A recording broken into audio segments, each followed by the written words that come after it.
मोदी के मन में, मोदी के मन में, मोदी के मन में बसे एमपी, एमपी के मन में मोदी। हाँ। मध्य प्रदेश प्रधानमंत्री नरेंद्र मोदी के राष्ट्रीय उभार में एक स्थायी स्टेज की तरह रहा है। कभी संगठन निर्माण की प्रयोगशाला, कभी सांस्कृतिक आध्यात्मिक आयोजनों का मंच, तो कभी बुनियादी ढांचे और पर्यावरण संरक्षण की सुर्खियों का केंद्र। इस देश के सबसे बड़े नेता और दुनिया के सबसे बड़े लोकप्रिय व्यक्तित्व के धनी हमारे यशस्वी प्रधानमंत्री, आज उनका व्यक्तित्व कितना बड़ा हुआ है। विश्व के कोई भी मंच पे कितने नेता बैठ जाए, अगर जैसे धूप अंधेरी रात में सुबह का सूर्योदय अपनी अलग पहचान लाता है, ऐसे ही दुनिया का कोई मंच हो, अगर मोदी जी नहीं तो अंधेरा ही अंधेरा है, और मोदी पहुंचे तो सवेरा ही सवेरा है, आनंद ही आनंद आ जाता है। 1990 के दशक के उत्तरार्ध से लेकर आज तक मोदी की राजनीति के कई अहम पड़ाव मध्य प्रदेश के भूगोल पर दर्ज हैं। स्वागत है भाई, स्वागत है। नरेंद्र मोदी के सार्वजनिक जीवन में मध्य प्रदेश बार बार एक निर्णायक पड़ाव बनकर उभरा है। 1998 के विधानसभा चुनाव से ठीक पहले उन्हें भाजपा के संगठन महामंत्री के रूप में मध्य प्रदेश का प्रभार दिया गया। यहाँ उन्होंने कैडर ट्रेनिंग, आईटी, मीडिया जैसी नई इकाइयां और बहुस्थानी अभियान जैसी प्रयोगधर्मिता से पार्टी की चुनावी मशीन को सुदृढ़ किया, जिसे विश्लेषक 2003 की निर्णायक जीत की पृष्ठभूमि मानते हैं। मोदी जी ने पूरी सक्रियता के साथ में प्रदेश प्रभारी की जिम्मेवारी निभाई, वह मैं मान के चलता हूं कि भारतीय जनता पार्टी की मध्य प्रदेश में सरकार बनाने के मामले में वह सबसे ज्यादा कारगर साबित हुई। आध्यात्मिक सांस्कृतिक परत पर भी मध्य प्रदेश ने उनकी छवि और प्राथमिकताओं को आकार दिया। उज्जैन के सिंहस्थ 2016 में उन्होंने विचार महाकुंभ के समापन सत्र में भाग लिया, जहां पर्यावरण और शिक्षा जैसे विषयों पर सिंहस्थ घोषणा जारी की गई। इसे हर वर्ष विचार कुंभ की परंपरा से जोड़ने का सुझाव भी उन्होंने दिया था। क्या यहां से जाने के बाद हम सभी अपनी परंपराओं के अंदर एक सप्ताह का विचार कुंभ हर वर्ष अपने भक्तों के बीच में कर सकते हैं क्या? उनका आशीर्वाद लगातार मध्य प्रदेश को मिलता रहा है, इसीलिए मध्य प्रदेश बहुत तेज़ी के साथ आगे बढ़ा है। और इस बार भी जब वो आ रहे हैं तो पीएम मित्र पार्क, टेक्सटाइल पार्क का भूमि पूजन करेंगे, जो हज़ारों करोड़ की योजना है। पूरे देश में 7 पीएम मित्र पार्क बनने हैं, जिसकी शुरुआत वो मध्य प्रदेश से कर रहे हैं। ये हम सबके लिए सौभाग्य की बात है। स्वास्थ्य से संबंधित भी स्वस्थ नारी स्वस्थ परिवार की योजना के अंतर्गत मातृ मृत्यु दर और शिशु मृत्यु दर को कैसे कम किया जा सकता है, इस पर भी वो योजना को लॉन्च करेंगे।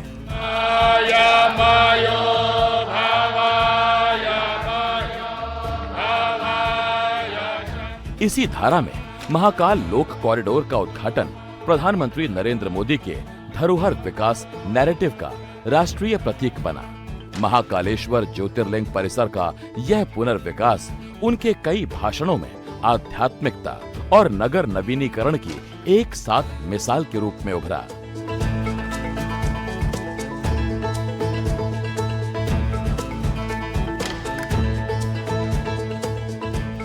महाकाल लोक में लौकिक कुछ भी नहीं है।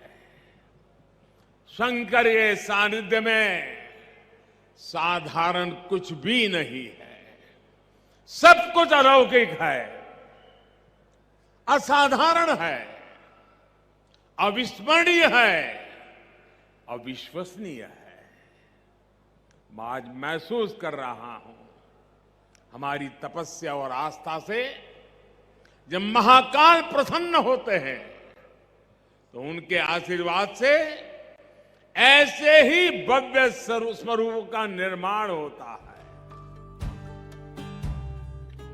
आर्थिक निवेश मानचित्र पर ग्लोबल इन्वेस्टर समिट 2025 भोपाल में उन्होंने एमपी को कृषि व खनिजों में अग्रणी, नर्मदा से सिंचित बताते हुए अगले दशक के विकास एजेंडा में राज्य की केंद्रीय भूमिका रेखांकित की। टॉप 5 राज्य की क्षमता पर भी जोर दिया। ये रेखांकन बताता है कि उनके विकास वृत्तांत में राज्य केवल चुनावी भूगोल नहीं बल्कि नीति संचालित ग्रोथ स्टोरी का मंच है। एमपी में हर वो संभावना है, हर वो पोटेंशियल है जो एमपी को जीडीपी के हिसाब से भी देश के टॉप 5 राज्यों में ला सकता है। अनेक सुअवसर हैं, जब जब भी हम मन से, दिल से एमपी मोदी को पुकारता है तो मोदी जी चले आते हैं, और ये उनकी सहजता है और हम सब पर उनका स्नेह है। और मध्य प्रदेश के विकास में माननीय मोदी जी का बहुत बड़ा योगदान है। इसलिए बड़ी से बड़ी स्कीमें, 5-5 हजार करोड़ से ऊपर की, 50-50 हजार करोड़ से ऊपर की स्कीमें भी आज मूर्ति रूप ले रहे हैं। लोक कथ्य से रोजमर्रा तक शहडोल जैसे जिलों की कहानियां वो मन की बात में उठाते रहे हैं। हाल में स्थानीय फुटबॉल प्रतिभाओं का जिक्र कर उन्होंने एमपी के युवाओं को वैश्विक अवसरों से जोड़ने का संकेत दिया। यही तो ट्विस्ट है। एमपी के शहडोल में एक गांव है विचारपुर। विचारपुर को मिनी ब्राजील कहा जाता है। मिनी ब्राजील इसलिए क्योंकि ये गांव आज फुटबॉल के उभरते सितारों का गढ़ बन गया है। जब कुछ हफ्ते पहले मैं शहडोल गया था तो मेरी मुलाकात वहां ऐसे बहुत सारे फुटबॉल खिलाड़ियों से हुई थी। मुझे लगा कि इस बारे में हमारे देशवासियों को और खासकर युवा साथियों को जरूर जानना चाहिए। सबसे पहले 1998 के विधानसभा चुनावों की तैयारी के समय बीजेपी ने नरेंद्र मोदी को मध्य प्रदेश का चुनाव प्रभारी बनाया। यही वो दौर था जब वो पार्टी के संगठनात्मक जनरल सेक्रेटरी के रूप में राज्य में बूथ स्तर की मशीनरी को कसने के लिए जाने जाने लगे। इस एमपी असाइनमेंट ने उनकी संगठन निर्माण शैली, सूक्ष्म प्रबंधन, मैसेज अनुशासन और तेज फीडबैक को राष्ट्रीय पहचान दी। मैंने नेशनल सिक्योरिटी काउंसिल में प्रधानमंत्री को सवाल पूछे थे और मैंने कहा था, अगर इन सवालों को आप एड्रेस नहीं करोगे तो आपकी योजना धरी की धरी रह जाएगी, लाखों करोड़ों रुपए तबाह हो जाएंगे। सागर में लगभग हफ्ते में 1-2 दौरा करते थे। और हम लोगों ने उनको रोकने के लिए सागर में तो होटल नहीं थे, इक्का दुक्का होटल थे। तो सिविल लाइन में एक दीपक होटल थी। दीपक होटल हमारी पार्टी के नेता उसमें भानु राणा थे, उनकी होटल थी। तो उसी में रुकने के लिए हम लोगों ने उनके लिए व्यवस्था कर दी।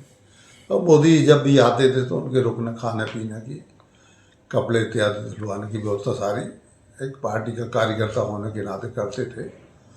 मोदी जी में भी कार्यकर्ता का ही भाव था।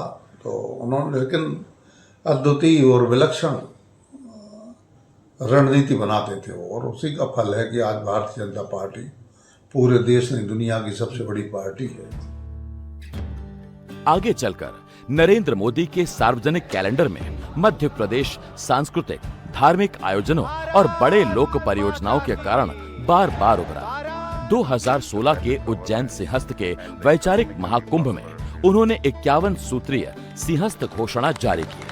धार्मिक सामाजिक विमर्श को समकालीन मुद्दों से जोड़ने का ये प्रयास उनकी शैली का परिचायक था।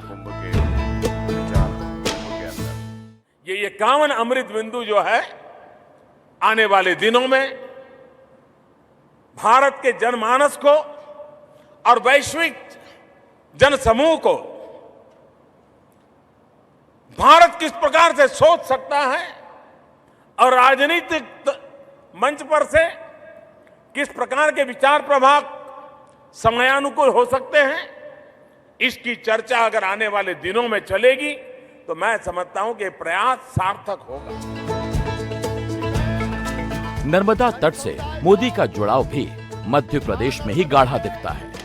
15 मई 2017 को अमरकंटक में नमामि नर्मदे नर्मदा सेवा यात्रा के समापन पर उनका संबोधन हुआ।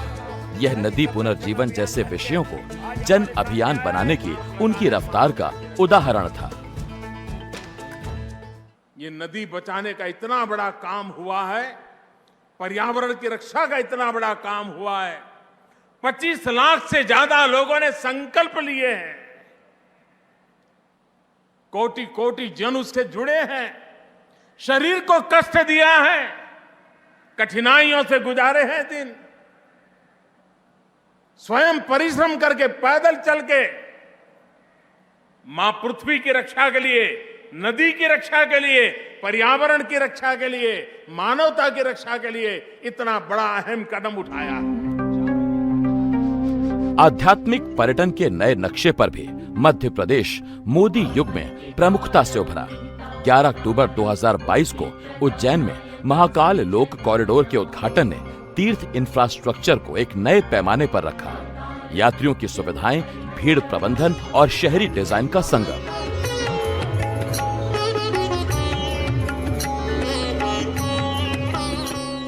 आस्था और आर्किटेक्चर के मोर्चे पर उज्जैन का महाकाल लोक पिछले वर्षों में सांस्कृतिक पुनरुत्थान की प्रतिनिधि परियोजना बनकर उभरा। 11 अक्टूबर 2022 को इसके प्रथम चरण के लोकार्पण में प्रधानमंत्री की मौजूदगी ने संदेश साफ किया। धार्मिक पर्यटन, नगर नवीनीकरण और स्थानीय रोजगार के बीच नई कड़ियां जोड़ी जा सकती हैं। ऊर्जावान भाषणों से लेकर भव्य आयोजन तक इस परियोजना ने मध्य प्रदेश को अखिल भारतीय धार्मिक पर्यटन सर्किट में और केंद्रीय बना दिया।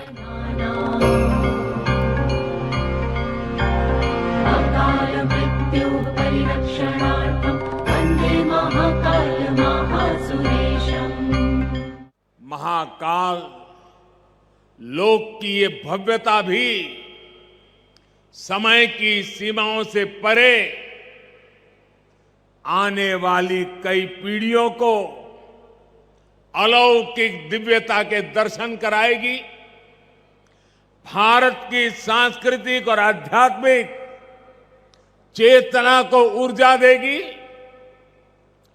मैं इस अद्भुत अवसर पर राजाधिराज महाकाल के चरणों में शत शत नमन करता हूं। नरेंद्र मोदी की राष्ट्रीय राजनीति में मध्य प्रदेश बार बार सिर्फ एक पृष्ठभूमि नहीं बल्कि मंच और संदेश दोनों रहा है। उनका जन्मदिन 2 अलग अलग वर्षों में इसी प्रदेश से जुड़ी 2 बड़ी घटनाओं का साक्षी बना। 2017 में सरदार सरोवर बांध का लोकार्पण और 2022 में कूनो नेशनल पार्क में चीतों की वापसी। दोनों क्षणों में विकास और धरोहर का तराजू एक साथ दिखा। एक तरफ नर्मदा के जल विद्युत और सिंचाई से जुड़ी आकांक्षाएं, दूसरी तरफ विलुप्त प्रजाति की घर वापसी जैसा पर्यावरणीय प्रतीक। आज भारत की धरती पर चीता लौट आए हैं और मैं ये भी कहूंगा कि इन चीतों के साथ ही भारत की प्रकृति प्रेमी चेतना भी पूरी शक्ति से जागृत हो उठी है। देखिए, ये तो मध्य प्रदेश और हमारा सौभाग्य है कि माननीय प्रधानमंत्री नरेंद्र मोदी जी मध्य प्रदेश के प्रति बहुत लगाव लगते हैं। मोदी के मन में एमपी और एमपी के मन में मोदी, ये हमने नारा भी दिया था और वो नारा हकीकत में तब्दील भी हो रहा है।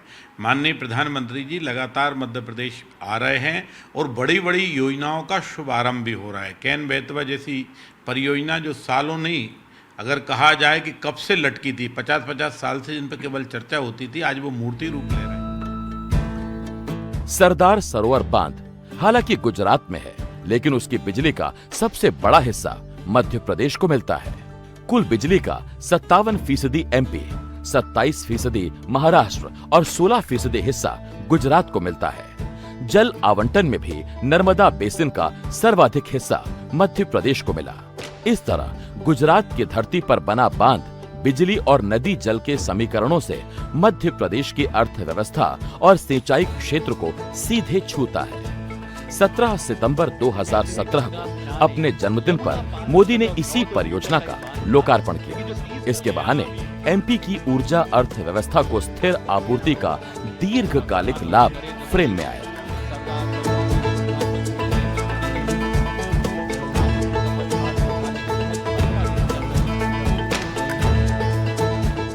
बहुत लाभ पहुंचा सरदार सरोवर बांध से। हमारी सारी की सारी जो एक समय सिंचाई की सीमित क्षमता थी, 20-25 साल पहले हमारी क्षमता जो थी वो सीमित थी, लेकिन इसके बाद सरदार सरोवर बांध जो है वो मध्य प्रदेश की हरित क्रांति के मामले में वह बहुत ही प्रभावकारी साबित हुआ, परिणामदायक साबित हुआ। उधर 17 सितंबर 2022 फिर जन्मदिन और इस बार दहाड़ कूनो की। नामीबिया से आए 8 चीते प्रधानमंत्री ने खुद बाड़ों में छोड़कर प्रोजेक्ट चीता का भारतीय पुनर्प्रस्थान शुरू कराया। कूनो का चयन मध्य भारत के घास वन परिदृश्य की क्षमता पर भरोसे का प्रमाण था। और हाँ, यह जन्मदिन पर मध्य प्रदेश को सौगात वाली तस्वीर भी थी, जिसने प्रदेश को वैश्विक वन्य जीव मानचित्र पर एक नई पहचान दी। परियोजना को चुनौतियां भी मिली, कुछ मौतें, प्रबंधन पर बहसें, पर पर्यावरण चर्चा का केंद्र बनकर कूनो ने देश को यह याद दिलाया कि अर्थव्यवस्था और पारिस्थितिकी विरोधी नहीं, पूरक भी हो सकते हैं। परियोजना की चुनौतियां और सीखें सुर्खियां बनती रहीं, पर कूनो का नाम वैश्विक मानचित्र पर स्थायी हो गया। आपको क्या बताया गया है, क्या काम करना है? किस काम के लिए? हमें चीतों की सुरक्षा करनी है। चीतों की सुरक्षा करनी है? कैसे करेंगे? जो कोई अगर जंगल से निकल के गांव की तरफ जाता है चीता, तो हमें उसको बचाना होगा। जो पशु है उससे इंसान को खतरा है कि इंसान से पशु को खतरा है? पशु को खतरा है, ये पक्का मालूम है। तो आपको मेहनत कहाँ करनी है? पशु को समझाने में करनी है कि इंसान को समझाने में? शहरी रेल इंफ्रास्ट्रक्चर के स्तर पर 15 नवंबर 2021 को भोपाल के हबीबगंज स्टेशन का नवीनीकरण और उसका रानी कमलापति नामकरण, जिसका उद्घाटन मोदी ने जनजातीय गौरव दिवस के अवसर पर किया, आदिवासी स्मृति और आधुनिक नगरीय सुविधाओं को एक फ्रेम में लाने की कोशिश का उदाहरण बना। बीते एक दशक में जनजातीय कनेक्ट भी मोदी के एमपी अध्याय का महत्वपूर्ण स्तंभ रहा। 15 नवंबर 2021 जनजातीय गौरव दिवस पर भोपाल के जेएमपी मैदान से राशन आपके ग्राम और सिकल सेल मिशन जैसी पहलें शुरू हुई। हर व्यक्ति स्क्रीनिंग अभियान से जुड़े, अपना कार्ड बनवाए, बीमारी की जांच कराए। इस जिम्मेदारी को लेने के लिए समाज खुद जितना आएगा, उतना ही सिकल सेल एनीमिया से मुक्ति आसान होगी। उसी दिन पुनर्निर्मित रानी कमलापति स्टेशन का उद्घाटन हुआ, जो गोंड रानी की स्मृति और आधुनिक अवसंरचना दोनों का प्रतीक है। यह दिन विकास, राजनीति, जनजातीय सम्मान और शहरी मॉडर्निटी तीनों को एक फ्रेम में रख देता है। लकड़ी और पत्थर की कलाकारी तो आदिवासी समाज सदियों से कर रहा है, लेकिन अब उनके बनाए उत्पादों को नया मार्केट उपलब्ध कराया जा रहा है। ट्राइफेड पोर्टल के माध्यम से जनजातीय कलाकारों के उत्पाद देश और दुनिया के बाजारों में ऑनलाइन भी बिक रहे हैं। जिस मोटे अनाज को कभी दोयम नजर से देखा जाता था, वो भी आज भारत का ब्रांड बन रहा है। वंदे भारत एक्सप्रेस भोपाल से नई दिल्ली के लिए रवाना हो रही है। इसी कड़ी में 1 अप्रैल 2023 को रानी कमलापति हजरत निजामुद्दीन वंदे भारत एक्सप्रेस को हरी झंडी दिखाकर मोदी ने मध्य प्रदेश की राजधानी को तेज गति यातायात के नक्शे पर और ठोस बनाया। मध्य प्रदेश की पहली वंदे भारत प्रदेश राजधानी को राष्ट्रीय सेमी हाई स्पीड नेटवर्क में तेजी से जोड़ने वाली कड़ी बनी। रानी कमलापति स्टेशन से छूटती ये ट्रेन प्रतीकात्मक रूप से भी उसी स्टेशन पुनरुद्धार की अगली कड़ी प्रतीत हुई, जिसका उद्घाटन 2021 में हुआ था।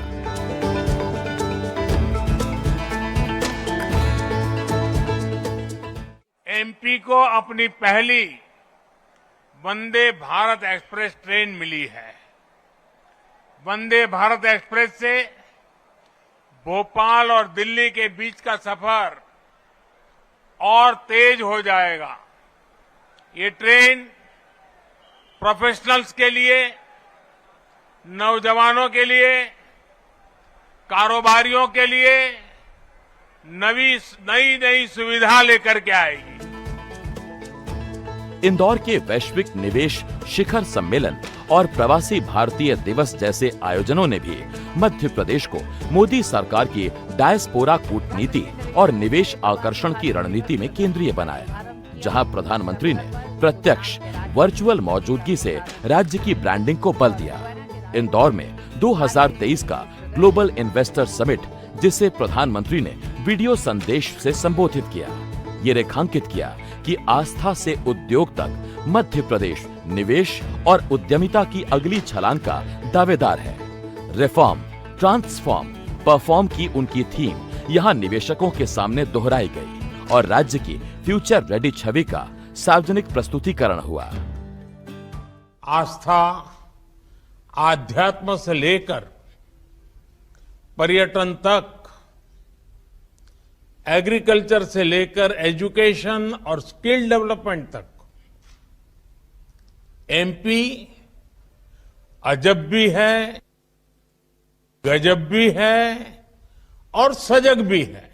सड़कों का जाल बिछाना, एनएचआई के माध्यम से पर्याप्त राशि का आवंटन करना और हमारे पूरे मध्य प्रदेश में समय आप देख रहे हैं उच्च कोटि की सड़कें हैं। अभी हमारी जो सिंचाई योजना, जो बहुत ही महत्वाकांक्षी सिंचाई योजना है, लगभग 45,000 करोड़ रुपए की राशि की सिंचाई योजना है, जो हमारी कैन बेत वाली परियोजना, इस परियोजना की जो भारत सरकार के द्वारा सहायता प्राप्त है, इसके द्वारा भी सिंचाई की, बिजली उत्पादन की, सौर ऊर्जा के क्षेत्र में, रेलवे नेटवर्क के क्षेत्र में, मैं बताऊं कि अनेकों क्षेत्र, औद्योगिकरण के क्षेत्र में अभी मोदी जी फिर यहाँ आ रहे हैं हमारे और वो उद्घाटन कर रहे हैं। मध्य प्रदेश ने प्रधानमंत्री नरेंद्र मोदी के राजनीतिक सार्वजनिक व्यक्तित्व को 3 आयामों में बार बार मंच दिया। 1998 के दौर से संगठनात्मक प्रयोग, सांस्कृतिक, धार्मिक और पर्यावरणीय अभियानों की दृश्यता और बुनियादी ढांचे के साथ वाइल्ड लाइफ जैसी विजिबल परियोजनाओं की राजनीति। यही कारण है कि गुजरात में जन्म लेने के बाद भी प्रधानमंत्री नरेंद्र मोदी के सार्वजनिक सफर की कई यादगार तस्वीरें अमरकंटक से उज्जैन, भोपाल से कूनो तक मध्य प्रदेश के फाइल में सुरक्षित हैं। उज्जैन के सिंहस्थ से लेकर अमरकंटक की पहाड़ियों तक फैली यात्राएं इस कथा को एक रेखा में पिरोती हैं।